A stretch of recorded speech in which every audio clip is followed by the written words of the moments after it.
சென்னையில் அதிகாலையில் வீட்டின் முன்பு உறங்கியவர்கள் மீது கார் ஏற்றிய வடமாநில பெண் மது போதையில் இருந்தது தெரிய வந்துள்ளது.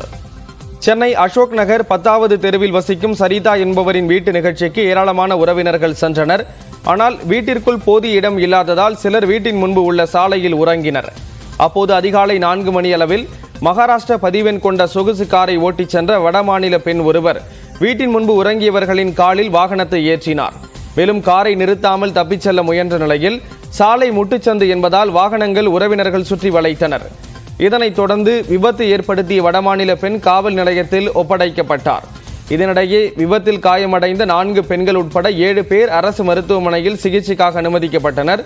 அதில் சரிதா மற்றும் பிள்ளைநாயகி என்ற 2 பெண்களின் கால் எலும்புகள் உடைந்ததாக உறவினர்கள் தெரிவித்தனர். வீட்டில் அனலாக இருக்குன்றதுனால எல்லாம் வெளியில் வந்து கொண்டா எப்பவுமே காத்தோட்டமாக கொஞ்சம் பத்துட்டு இருப்பாங்க. அதே எங்கள் வீட்டில் வந்து ஃபங்க்ஷன் நாளைக்கு வந்து காது குத்தி சார், அதனால் எல்லாம் வீட்டில் சொந்தக்காரன் வந்தான்ட்டு எல்லாம் கொஞ்சம் காத்தோட்டமாக வெளியில் வந்து பத்துட்டு இருந்தாங்க. அந்த டைமில் அவங்க ட்ரிங்க்ஸ் பண்ண நிதானமே தெரியல, அம்மா ஏற்றின்னு போயின்னுட்டாங்க. இந்நிலையில் விபத்தை ஏற்படுத்தியவர் மகாராஷ்டிராவைச் சேர்ந்த ஷில்பா என்பதும் சென்னையில் உறவினர் வீட்டிற்கு வந்ததும் விசாரணையில் தெரிய வந்தது. மேலும் கூகுள் மேப் காட்டிய பாதையில் சென்றதால் குறுகலான முட்டுச்சந்தில் சென்று விபத்து ஏற்பட்டதாக அப்பெண் வாக்குமூலம் அளித்துள்ளார்.